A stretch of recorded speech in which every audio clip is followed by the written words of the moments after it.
Blacktooth here again. How's it going, guys? So over the past couple of days we've had a lot of cards been revealed to us in the GwentDB.com Gwent database or playgwent.com forums. There's been tons of cards with loads of really cool new abilities, new cards for factions that we didn't see much of, like Scoia'tael and Skellige, tons on Skellige, and they're really nice.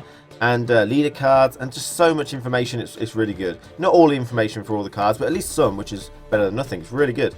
And so I do want to show all the cards. I really want to talk about all of them and how cool they are and stuff. But I think if I put all the cards into one video, I'd lose a bit of the message. It wouldn't be very coherent between card to card. So I'm going to do it in groups of factions. So today's video, this one, is all about Scoia'tael, and tomorrow's will be about Skellige. And so there's been a lot of cards. We're going to go over each card in turn and talk about it as a card as an individual and any abilities that are new and maybe what they're good for and stuff. And then I'm going to hopefully talk about how it's useful or could be useful in a deck scenario. How you build a deck around this sort of card. Highly speculatory, but you know, hopefully it'll give you a nice little analysis and insight into what some of these cards could do. So there's only a few cards that we used to know of for Scoia'tael, and let's go over the one leader ability that we did know right from the beginning, which is the leader card. I don't know how to pronounce it. Something like Ethne, probably like Ethan. But what she does when you use her, she transforms all loyal cards that are non-heroes that have the swap ability to 8 strength ranged Dolblothlana archers. Now, we haven't actually seen what a Dolblothlana archer is, but we know it's 8 strength and ranged. So 8 strength is pretty good. If they were bonded, that would be way too strong, I think. So I think you can guess they're just probably going to be straight off the cuff 8 strength ranged units and nothing more. But they have to have the swap ability, which means they can be placed on certain rows depending on what actual swap ability looks like. We'll get into that soon because that's a new feature of some of these Scoia'tael cards. So we've actually got a new leader card revealed to us. His name is Bruvahoog. I don't know if that's right, but it sounds fucking great. It's a very boring one, however. It's when you use it, pick one character from your deck and play it instantly.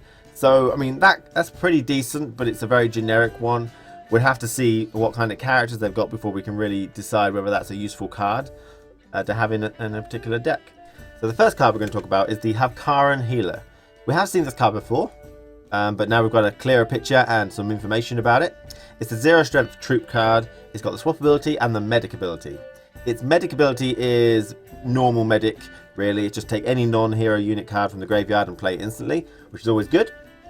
But the swap ability, you can see it's 2 arrows in a circle, and there's various forms of this. You'll see this throughout the video because there's several swap ability cards coming up.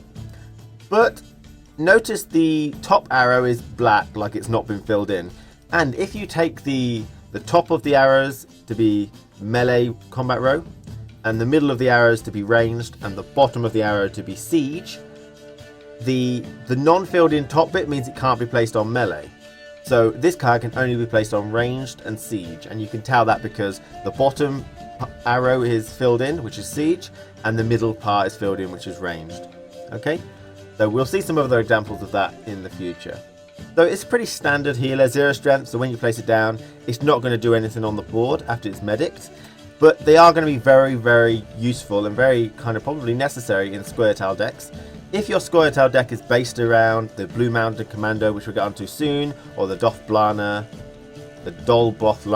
Marksman, these have the ability to get mustered from the graveyard. And the way you do that is to muster them and either decoy them or medic them from the graveyard the next turn. And when one gets medicked out, all of them will get medicked out. So these healers are going to be very, very integral to your deck. And it's 0 strength, so it will defend against Epidemic, which is nice because it is a useless card once you place it down. If your deck is based around mushrooms, and we'll have to see that in the sort of deck overarching perspective later on, then it's going to be pretty good. Mushrooms are good for this card because then it gets a +4 strength straight off the bat. Any sort form of, I think it's called Inspire now instead of Morale Boost, but I'm going to call it Morale Boost because I know what I'm talking about. So if you can get this card to kind of use mushrooms and morale boost or inspires, then it's going to be quite a useful card even though it's 0 strength. Okay, and what is the purpose of it being ranged or siege?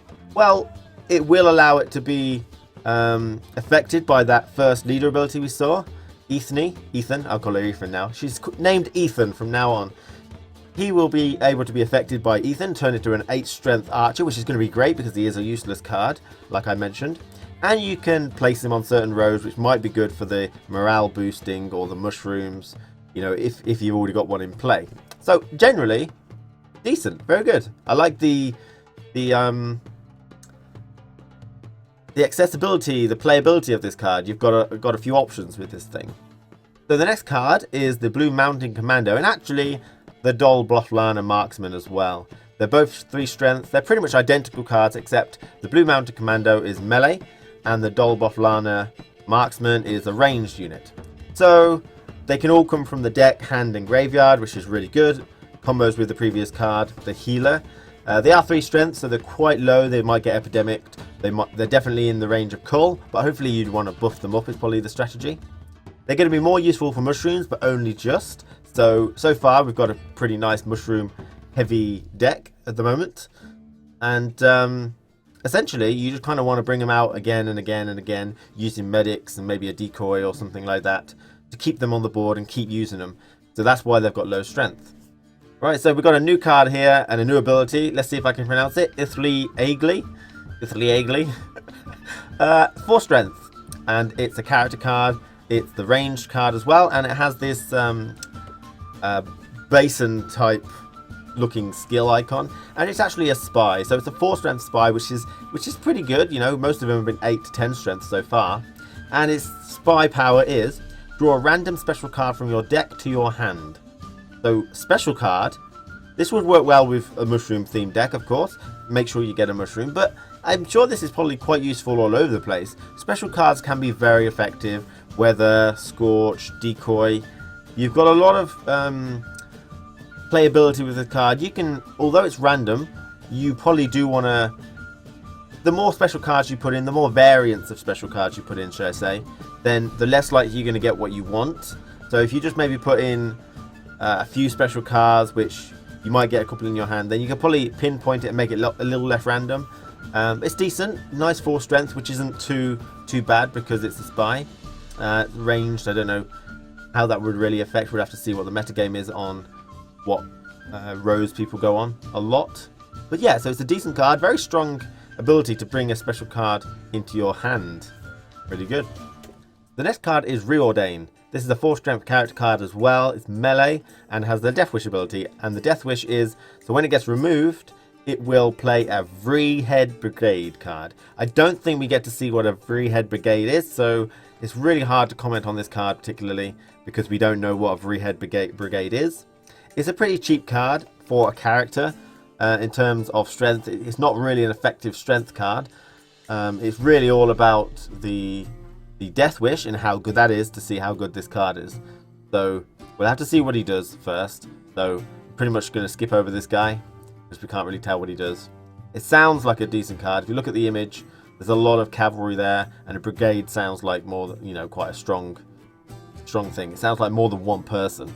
So let's talk about this next card. You may have seen this one already, but it goes into the card which is going to come after this, and that's the Mahakaman Guard.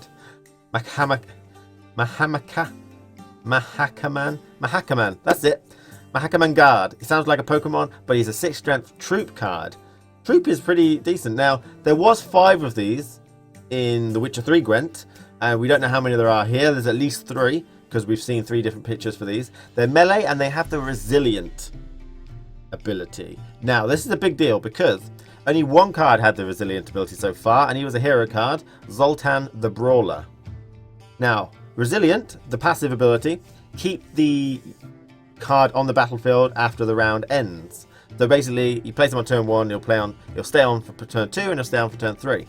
So the reason it's important here that he's a troop card is that Zoltan the Brawler was a hero. Once you placed him, they couldn't get rid of him. It was impossible to get rid of heroes. You can't scorch them or epidemic them or cull them or decoy them or anything. So Zoltan the Brawler would stay on the board if you placed him on turn 1. It was guaranteed it would stay on the board for turn 2 and it'd stay on the board for turn 3. Zoltan the Brawler was 6 strength as well.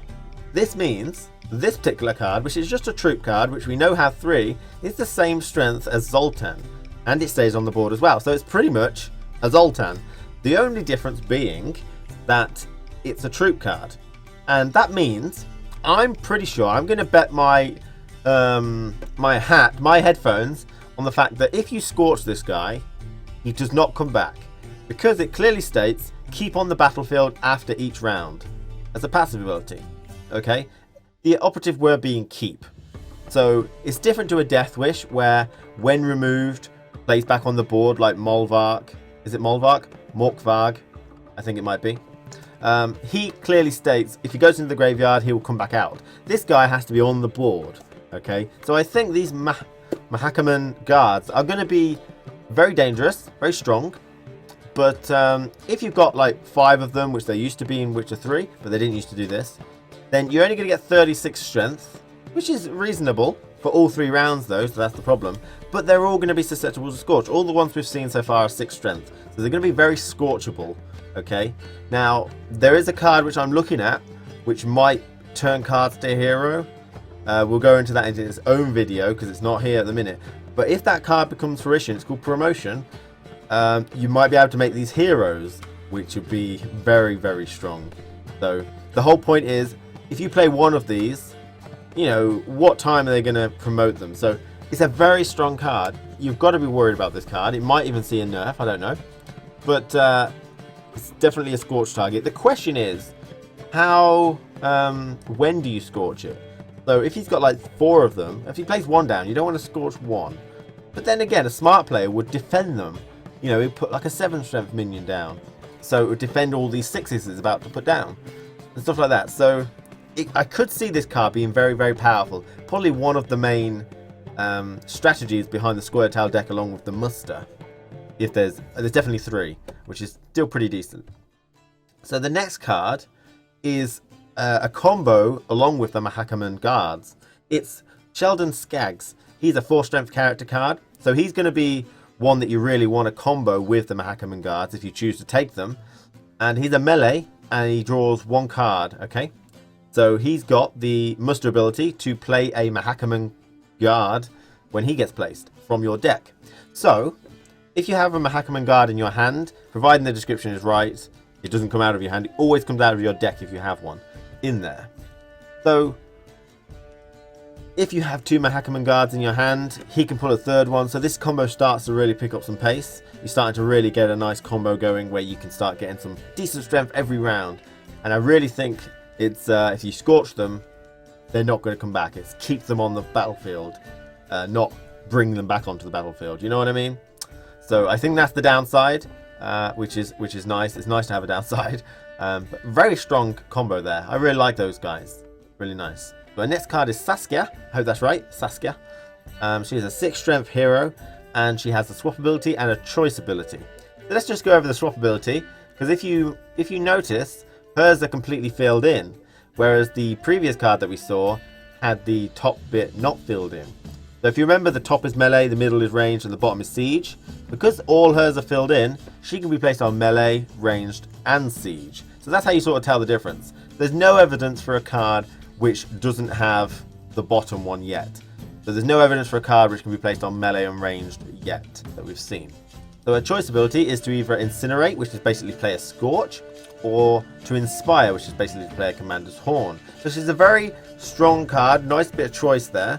And the reason she can be placed on melee, ranged, and siege is because of the Commander's Horn. I imagine it goes on the row that you play her on. So that's where that comes from. So that's a pretty strong ability. I like the 6 strength is reasonable. You know, there's stronger ones, but they don't really do anything. But she does allow you to get a Commander's Horn or a Scorch, which is probably the 2 most powerful special cards in the game, I would say. So very nice card. The next card we have is Moron, more like. She's an 8 strength character card. She has the swap ability. Now, if you're paying attention, here's a little test for you. What rows can she be placed on? If you're paying attention, then the swap ability, you'll be able to tell she can be placed on ranged and siege, because the top part is missing. She has the encourage ability. This is what I used to call morale boost, because that's what it used to be in Witcher 3. But I'm going to have to start calling it encourage now. And it's got a little bit slight buff encourage has. Instead of +1 to everyone on the row, it's now +2. This is going to work really well with bonded abilities. It's going to give them an overall higher value. And as far as I'm aware, they do stack. She doesn't get it. It's everyone on a row apart from her. But if someone else has it on their row, they'll stack everyone else's, which is really nice. So 8 strength is pretty good. The swap ability is pretty good. She will get affected by the leader ability, but she's already 8 strength. So if the Dol Blothlana archers have no extra ability, then it's pretty useless, really. And she actually loses the encourage ability, which is dangerous. But she would work in combination really well with the cards we saw at the beginning, the healers, the Dol Blothlana marksman. She wouldn't work with the Blue Mountain Commando because they're melee and she can't do melee, but she would work well with the Havkara healers and such. So it's nice to have that sort of ability. Really nice. I think we're starting to need a couple more of those abilities, and then we're really in the money there. So the last card we've got is Yevon. He is an 8 strength character, but he's also a spy, so he's disloyal. He's got the swap ability, so in theory you should be able to place him on the opponent's siege or the opponent's range. Hopefully that'll become apparent in a moment. He won't get affected by Ethan's leader ability because, for one, he's disloyal, so he's not even on your side, but he's disloyal, only affects loyal troops. And he's got a new ability. It's another spy ability, Commando. And the reason he can be placed on range and siege is thus. When played, draw a card from your deck to your hand. Very simple. But also, -2 strength to all other units on its row. So effectively, it's an it's the opposite of encourage, where it -2 of everyone on that row. But it is disloyal. It doesn't say it's disloyal, but it's a spy, so I'm guessing it is. And you place it on the opponent's siege or ranged, and you can -2. So that's really good. This is probably one of the best spies that I've seen. Just the fact that if they've got a lot of units, so it'd probably be more effective against monsters, because they hope to like spam the board. Oh man, I just had a thought.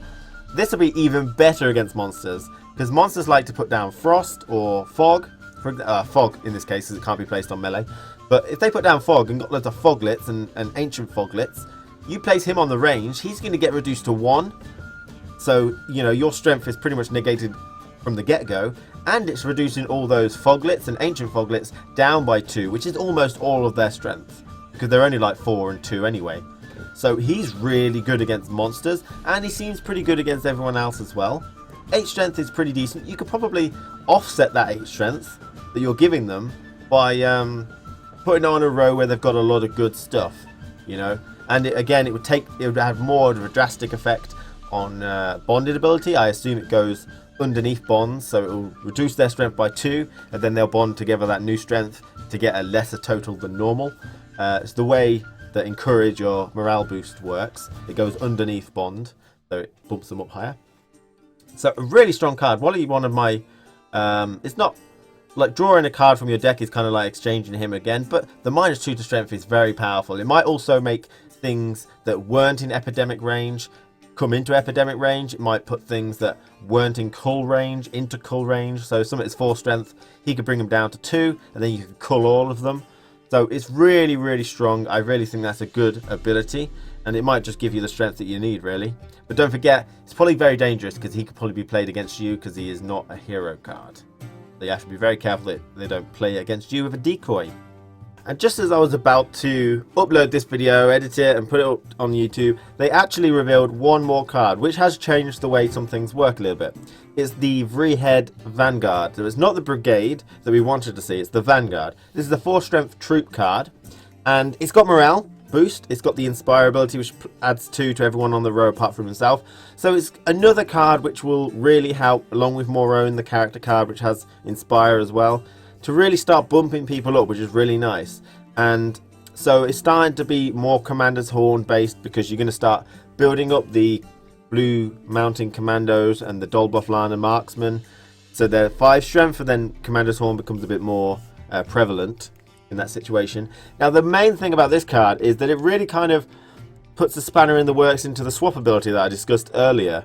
I still completely stand by the fact that when you got the swap ability, they can be placed on certain rows depending on how it's drawn exactly. But this is the only card in the whole of New Gwent that has a particular positioning here. It can be placed on melee and ranged, but it has a melee icon and a ranged icon. So it doesn't actually look like it's got the swap ability. So either it's two things. One, it's an old card and this is an old symbol and it shouldn't be like that, so now there should all be swaps. Or two, it can be placed on melee and range but cannot be swapped by any ability. The swap ability would signify where you can place them and that it is swappable. This one, if it's not swappable, would not get affected by Ethan's leader ability, and you wouldn't be able to use an ability which would swap people to different rows like you could in Witcher 3, was really handy tactic. He wouldn't be able to benefit from that, if that's what it means. So a very weird card. We need really a bit more information on this guy, because he's just sticking out like a sore thumb, really. Melee and range, but no swap. It's a bit confusing. But that's about it for the Scoia'tael cards, the new cards that we have seen, as well as some of the old ones. It's probably the least most known deck. Yeah, so let's just go back onto Bruva Hoog, the leader ability. Pick one character card from your deck. We've seen a couple of character cards now. So essentially what this card does is transfer the leader ability into whatever character ability you choose from. You can pick whichever one you want, so there is high strategy involved there. So you'll use the leader ability, and here's some example cards which you could possibly have in your deck. You've got to have them in your deck to obviously use them. We've got Dandelion, which is a Commander's Horn if you need it, when you need it, if you haven't already drawn him. You've got the Operator, which will effectively, you use your leader ability, it'll draw out the Operator, give it to the opponent, and then you'll draw a random hero. So it's like a big way of getting a random hero from your deck. You've got a Clear Weather from Sarah. You've got a Siege Scorch from this green dragon. I'm not going to try to pronounce his name. A really interesting one is the Witches. If you put 3 Witches into your deck, they muster each other out when played. So if you didn't get any in your opening hand, you could use your leader ability to put one on the battlefield, and then it will summon the other 2. So you get like 24 strength there if they're all 8 strength. Really good. And then we've got the Scoia'tael ones. Moron, who uses the Inspire to +2. Sheldon Skaggs for Mahakaman Guards. You've got Rodrain for the Brigade. We don't know what that is yet. But we've also got this person who will put a special card into your hand. And also another Spy, which will hopefully -2 on all their row. So he's got a lot of usability here. So that is it for the Scoia'tael. I think the deck's going to work well with Mushrooms for the low-level cards, the Healers, the Commandos, and the Marksmen that have muster. But we did see one morale boost, and hopefully there's some more. I didn't go over all the neutral cards that could possibly combo with this. But morale boost will bring the Dolboth Marksman from 3 strength to 5. And then Commander's Horn starts to take more of a precedence then. And there's quite a few 4 strength and 6 strength and 8 strength characters. So it's hard to say at the moment. 4 strength is the sort of turning point.